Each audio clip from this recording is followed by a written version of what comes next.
Alhamdulillah kita bersama segmen ceramah Ramadan bulan mulia. Jangan sia-siakan Ramadan. Ini yang kita bawakan penjelasan daripada tetamu undangan kita pada pagi ini. InsyaAllah dengan adanya penjelasan ini nanti kita mendapat lagi ilmu dan juga Tani mengetahui bagaimana caranya untuk Tani memberikan yang terbaik di bulan Ramadan ini. Betul. Saya suka dengan tajuk kita pada hari ini. Jangan sia-siakan Ramadan. Pastinya kita ni indah mau mensia-siakan Ramadan yang diberikan kepada kita ni ya. Tetapi kadang-kadang secara tidak sengaja kita ni mensia-siakan puasa ataupun Ramadan tersebut tanpa disedari. Tanpa kita ni sedari. Bayangkan ya, kita ni berlapar, dahaga ya di siang hari bulan Ramadan untuk menjalani ibadah puasa lah ya, dan juga perkara-perkara yang batalkan puasa. Sekalinya indah sembahyang 5 waktu.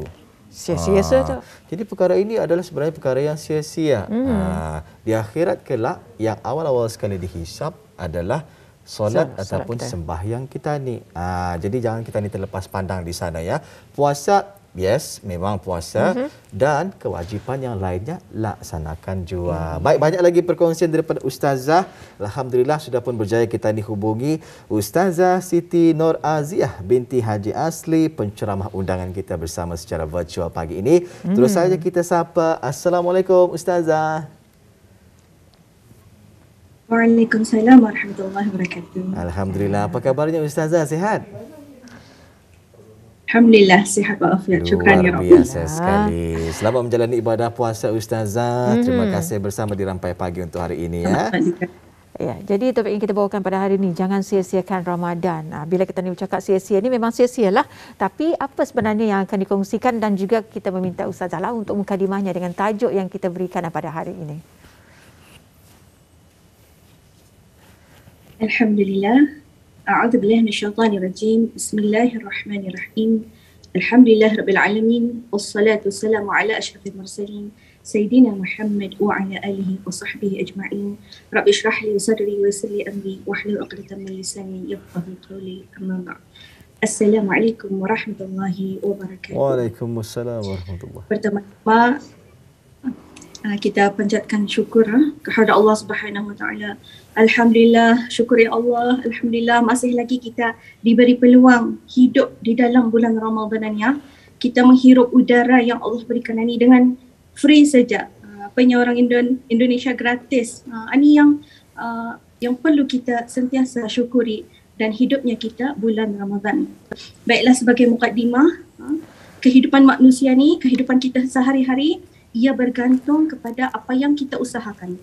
Sama ada kita akan beroleh keuntungan ataupun kerugian.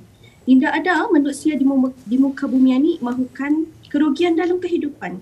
Sama ada rugi dalam bidang yang dicuburi, rugi dalam perniagaan, keretakan dalam alam perkahwinan, dan yang paling penting, tidak ada orang mahu rugi dalam beramal.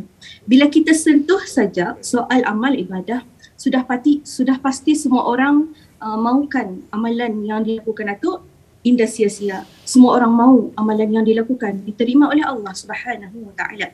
Sebagaimana Allah telah memberikan petunjuk untuk kita ikuti dan kita patuhi, kerana itulah Allah menyebut mengenai keuntungan bagi sesiapa yang sentiasa berusaha dalam membersihkan jiwanya, dan sangat rugilah bagi mereka yang sentiasa menodainya, mengotorinya dengan kemaksiatan. Na'udzubillah.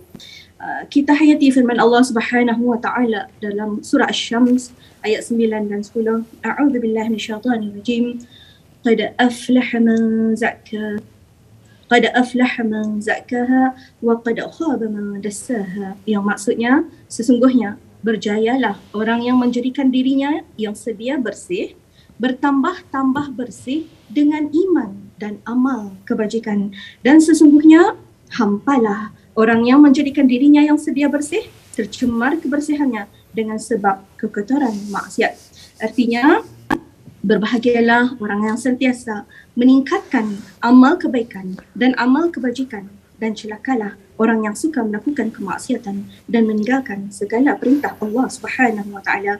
Maka dengan adanya bulan Ramadan ini, ia adalah waktu ataupun wadah untuk kita semua berusaha memadam ataupun membersihkan kotoran yang ada, memadam dosa-dosa kita dengan apa? Dengan cara kita memanfaatkan bulan Ramadan ini dengan sebaik-baiknya. Alhamdulillah ya, perkongsian daripada Ustazah sebentar tadi untuk mukaddimah tajuk kita pada hari ini. Jangan sia-siakan Ramadan. Jadi Ustazah, kenapa bulan Ramadan menjadi istimewa berbanding dengan bulan-bulan yang lainnya? Alhamdulillah, bulan Ramadan ini kenapa ia menjadi istimewa khususnya bagi kita umat Nabi Muhammad sallallahu alaihi wasallam. Umat lain indah dikurniakan Ramadan, kita saja umat baginda Rasulullah sallallahu alaihi wasallam, kerana dalam bulan ini saja Allah janjikan bermacam-macam fadilat, kelebihan, iaitu di antaranya dengan Allah menggandakan pahala kebajikan, dan dalam bulan ini juga dapat diangkat darjat seseorang dan dihapuskan segala dosa-dosa hamba-hambanya. Sebagaimana sabda Rasulullah sallallahu alaihi wasallam yang maksudnya, barang siapa yang berpuasa, man qama ramadhana imanan wa ihtisaban ghufira lahu ma taqaddama min dhanbihi. Maksudnya barang siapa yang berpuasa Ramadan dengan penuh keimanan dan mengharapkan balasan daripada Allah, akan diampunkan segala dosanya yang telah lalu. Dan juga barang siapa yang menghidupkan malam Ramadan dengan penuh keimanan dan juga mengharap balasan daripada Allah, maka Allah akan ampuni dosa yang telah lalu. Hadis muttafaqun alaih. Artinya di sini Allah janji, siapa yang berpuasa Ramadan benar-benar penuh keimanan, lepas tu malamnya dihidupkan malamnya dengan ibadah-ibadah lain, pasti janji Allah akan ampunkan dosa-dosa yang telah lalu. Dan juga di sepanjang bulan Ramadan ini, pintu syurga terbuka seluas-luasnya bagi orang yang berpuasa, manakala pintu neraka ditutup rapat. Indah dinafikan, Ramadan adalah anugerah dan nikmat yang sangat agung. Untuk apa? Untuk menghiburkan hati-hati orang yang beriman dan membahagiakan jiwa orang yang bertakwa. Ia boleh diibaratkan seperti pasar raya, gedung-gedung ataupun mal-mal yang menyediakan potongan harga dan promosi yang hebat-hebat untuk dinikmati oleh semua pelanggan yang hadir. Maka akan datanglah orang ramai berpusuk-pusuk untuk mengambil diskaun-diskaun itu. Cuma itulah je bulan Ramadan, siapa saja boleh memanfaatkannya dengan sebaik mungkin. Dan apabila setiap kali Ramadan menjelang, Rasulullah sallallahu alaihi wasallam selalu menggembirakan sahabat dengan kata-kata motivasi supaya sahabat lebih bersedia menyambutnya dengan penuh ketaatan dan merebut peluang yang dijanjikan oleh Allah Subhanahu wa taala. Daripada Salman Al-Farisi radhiyallahu anhu berkata, Rasulullah sallallahu alaihi wasallam menyampaikan khutbah pada hari akhir bulan Sya'ban. Sabda baginda, "Wahai manusia, telah menaungi kamu bulan yang agung, bulan diberkati, dalam bulan terdapat padanya satu malam yang lebih baik daripada 1000 bulan." Lebih baikkah? Bukan sama. Lebih baik daripada 1000 bulan. Allah mewajibkan berpuasa di dalamnya, sunat menghidupkan malamnya. Barang siapa yang menghampirinya dengan amal kebajikan, seolah-olah pahalanya ia seperti melakukan pahala fardu. Sesiapa yang mengerjakan amalan fardu, seolah-olah pahalanya seperti pahala 70 kali ganda amalan fardu. Ramadan adalah bulan kesabaran dan pahala sabar adalah syurga. Dan juga dalam bulan Ramadan terdapatnya malam Lailatul Qadar.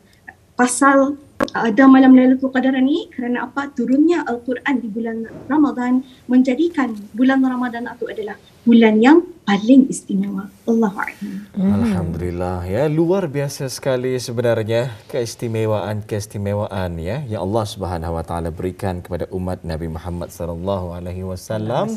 Begitu juga ya kurniaan Allah Subhanahu wa taala bulan Ramadan untuk kita ni menjalani ibadah puasa dan juga mempertingkatkan amal ibadah yang lainnya dengan mendapatkan lipatan ganjaran pahala yang dijanjikan yang datang bersama dengan bulan Ramadan ini tadi. Dan kita mengetahui bulan Ramadan bulan yang penuh keberkatan. Jadi bagaimana sebenarnya ni Ustazah kita ni kan memanfaatkan bulan Ramadan ini mendapat puasa yang berkat, berkualiti dan ianya tidak sia-sia.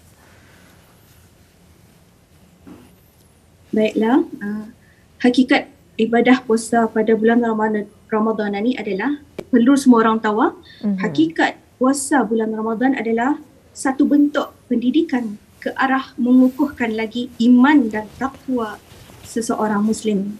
Hanya puasa yang penuh dengan keimanan, yang penuh dengan ketakwaan saja akan dapat mendidik hati serta jiwa manusia supaya kita sentiasa taat dan sentiasa melakukan setiap perintah Allah Subhanahu Wa Taala.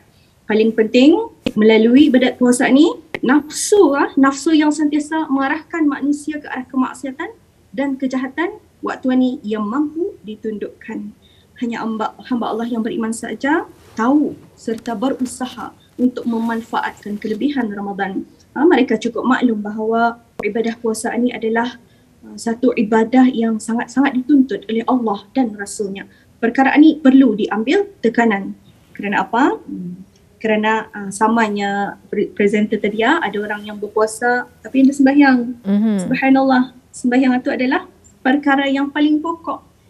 Sembahyang, kenapa ia anda sembahyang? Pasal sembahyang itu setiap hari. Kenapa ia puasa? Pasal puasa cuma setahun sekali berpuasa tahiyat, tapi ia tetap dengan kehidupannya yang indah sembahyang. Subhanallah, semua itu Allah saja yang mengetahui antara diterimakah indah puasanya, tapi perkara pokok itu yang menjadi tiang agamanya itu telah dirubuhkannya. Dan ada juga orang yang puasa semata-mata adat, biasa sudah puasa, dari ramai sudah kena suruh puasa tahajud, dan melihat orang puasa ikut tahajud puasa. Dan ada yang lagi, yang paling parah, dia mau puasa niatnya untuk diet, menguruskan badan. Ya tak chance ni untuk diet. Ya. Dan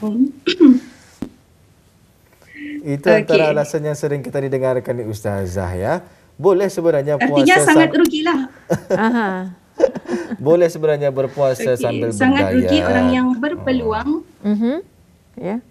Tetapi jangan menjadi keutamaan sangat tu. rugi orang yang berpeluang. Ya Ustazah, silakan ya.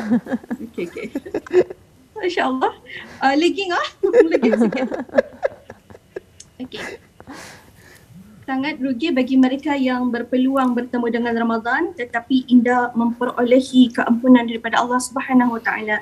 Sebagaimana dalam sebuah hadis Nabi, ketika Nabi sallallahu alaihi wasallam menaiki mimbar, Baginda sallallahu alaihi wasallam bersabda, amin, amin, amin sebanyak 3 kali. Baginda Rasulullah ditanya, wahai Rasulullah, apabila engkau menaiki mimbar, engkau telah berkata amin, amin, amin 3 kali. Maka Rasulullah bersabda, sesungguhnya Jibril alaihi salam telah datang kepadaku, lalu Jibril berkata, barang siapa yang bertemu dengan bulan Ramadan tetapi dosanya tidak diampunkan, maka dia akan dimasukkan ke dalam neraka serta dijauhkan daripada rahmat oleh Allah Subhanahu Wa Taala. Katakanlah wahai Muhammad, amin. Maka aku katakan amin. Hadis riwayat Ibn Hibban.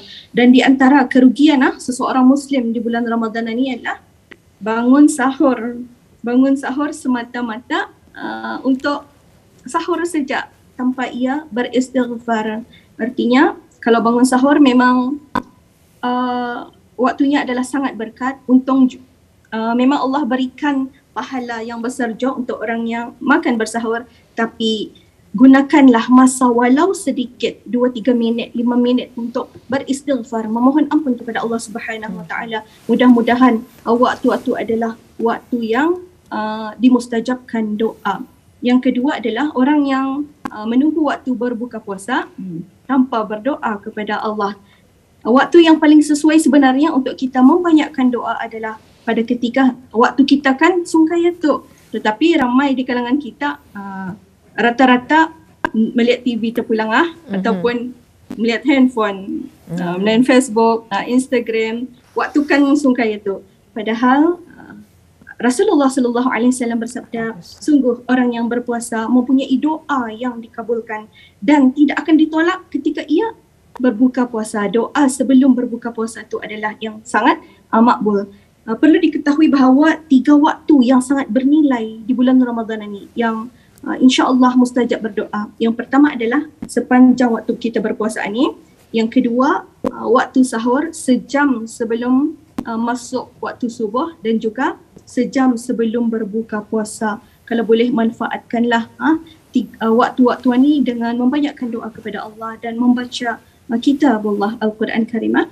Dan seterusnya, orang yang puasa tapi waktu siang banyak tertidurnya supaya indah kerasahan ya puasanya tu tiba tahu-tahu bangun sampai akhir-akhir sekejap saja puasanya, berapa jam saja tahu-tahu sungkai. Ini adalah sangat-sangat rugi ya. Sebagaimana sabda Rasulullah sallallahu alaihi wasallam, berapa banyak orang yang berpuasa tidak mendapatkan pahala puasanya selain lapar dan dahaga, dan berapa banyak orang yang solat malam tidak mendapatkan pahala solat malamnya selain hanya sekadar bangun malam. Rugi ya kalau bulan Ramadan gift daripada Allah Subhanahu Wa Taala tapi kita indah menggunakan dengan sebaik-baiknya, sangatlah rugi ya. Tidur terpulang. Bulan lain tah kan bantai tidur atau bulan puasa ni benar-benar tah beramal. Dan orang yang masuk bulan Ramadan tapi ia indah membaca Al-Quran, subhanallah. Kerana bulan Ramadan ini merupakan bulan diturunkan Al-Quran. Al-Quran ini menjadi panduan hidup kita. Al-Quran merupakan kalamullah, kalam Allah yang sangat agung. Para alim ulama sentiasa membaca Al-Quran dan apabila sampai bulan Ramadan, mereka akan melipat gandakan lagi usaha membaca Al-Quran. Diceritakan bahawa Imam Syafi'i mengkhatamkan Al-Quran sebanyak 2 kali setiap hari bulan Ramadan. Subhanallah. Kita 2 kali sebulan pun payah. Sekali sebulan ataupun payah. Kita renungi firman Allah Subhanahu Wa Taala dalam surah Fatir ayat 29. Sesungguhnya orang-orang yang selalu membaca kitab Allah iaitu Al-Quran dan tetap mendirikan sembahyang serta mendermakan dari apa yang kami kurniakan kepada mereka secara sembunyi atau secara terbuka, mereka dengan amalan yang demikian mengharapkan sejenis perniagaan yang tidak akan mengalami kerugian. Artinya orang yang membuat amal-amal kebajikan bulan Ramadan, insya-Allah bulan Ramadannya indah sia-sia. Wallahu a'lam bishawab. Alhamdulillah ya, luar biasa sekali perkongsian daripada Yang Mulia ya Ustazah Siti Nur Aziah ya bersama kita pada pagi ini. Saya tidak dapat membayangkan ya mengkhatamkan 2 kali dalam satu hari. Wow ya. Masya-Allah. 12 tengah hari khatam sekali, 12 tengah malam nanti khatam lagi sekali. Kalau kita ni pada kebiasaannya di sepanjang bulan Ramadan. Di sepanjang bulan Ramadan ini adalah di penghujung Ramadan ini menjalani ibadah menjalani majlis khatam Al-Quran dan juga sebagainya ya, ataupun hasil bertadarus bersama dengan ahli-ahli jemaah di masjid ya, ataupun ahli-ahli grup WhatsApp dan lainnya ya. Kau membaca juz ini, Syani membaca juz ini, ujung hari nanti kita ni menjalani ibadah majlis khatam Al-Quran ya. Bayangkan sendiri mengkhatamkan 30 juz. Luar biasa sekali. Pasti Ramadan kita ni akan merasa lebih bermakna sedemikian ya. Baik, menutup ruangan wawancara kita ini Ustazah, jangan sia-siakan Ramadan. Apa yang Ustazah dapat simpulkan tajuk yang kita ni ketengahkan pada hari ini? Silakan Ustazah. Alhamdulillah, untukkan kita cuba memaksimalkan baki Ramadan ini yang cuma tinggal berapa hari saja lagi ya. Kurang seminggu kali ya. Subhanallah. Cuba anggap inilah Ramadan terakhir kita. Cuba bayangkan kalau ini Ramadan terakhir kita, pasti kita indah sanggup menyanyiakan waktu yang ada ini dengan hal-hal yang kurang berfaedah ataupun hal-hal yang sia-sia. Pasti kita akan cuba menggunakannya dengan sebaik-baiknya dan kita indah mau ya Ramadan itu berlalu cuma tu saja. Subhanallah, ini pun sudah rasa benarkah malam 23 Ramadan kan sudah sekejap je macam baru rasanya bulan Ramadan itu masuk. Kita setkan dalam fikiran dan lubuk hati kita bahawa apabila kita kehilangan memanfaatkan masa Ramadan kali ini, bererti kita telah kehilangan masa-masa emas yang sangat berharga untuk kita mensucikan, untuk kita membersihkan diri kita daripada segala dosa dan maksiat. Marilah kita semua isi bulan Ramadan ini yang tinggal berapa hari saja ini dengan amalan yang terbaik, yang kita termampu, yang kita lakukan dengan sehabis daya. Mudah-mudahan Ramadan tahun ini lebih baik daripada tahun-tahun yang sebelumnya. Indah mustahil. Mungkin saja ini adalah bulan Ramadan terakhir bagi hidup kita, subhanallah, siapa tahu. Dan kita waktu ni sudah berada di 10 terakhir. Semua orang maklum bahawa akan adanya, wallahu a'lam, sudah ada ataupun belum, iaitu malam Lailatul Qadar. Sama-sama kita mengamalkan doa yang berbunyi Bismillahirrahmanirrahim. Allahumma rzuqna Lailatul Qadr fi hadhihi sanah wa fi kulli sanah wa a'inna ala ihya'iha wa qiyamiha bi rahmatika ya arhamar rahimin. Yang maksudnya, ya Allah, rezekikanlah kami malam Lailatul Qadar pada tahun ini dan juga pada setiap tahun, dan bantulah kami untuk menghidupkan dan membangunkan malamnya dengan rahmat-Mu, wahai yang Maha Pemurah lagi Maha Penyayang. Amin amin ya rabbal alamin. Mudah-mudahan kita semua yang ada ni termasuk daripada golongan hamba Allah yang Allah ampunkan dosa-dosa kita yang telah lalu dan menjadikan kita hambanya yang lebih-lebih lagi beriman dan bertakwa dan meningkatkan lagi kedudukan kita di sisi Allah Subhanahu Wa Taala berkat adanya kita hidup di dalam bulan Ramadan yang sangat-sangat mulia ini. Amin amin ya rabbal alamin. Akhir kalam dari saya, aqul qawli hadza wa astaghfirullah li wa lakum wa billahi taufiq wal hidayah. Wassalamualaikum warahmatullahi wabarakatuh. Waalaikumsalam warahmatullahi wabarakatuh.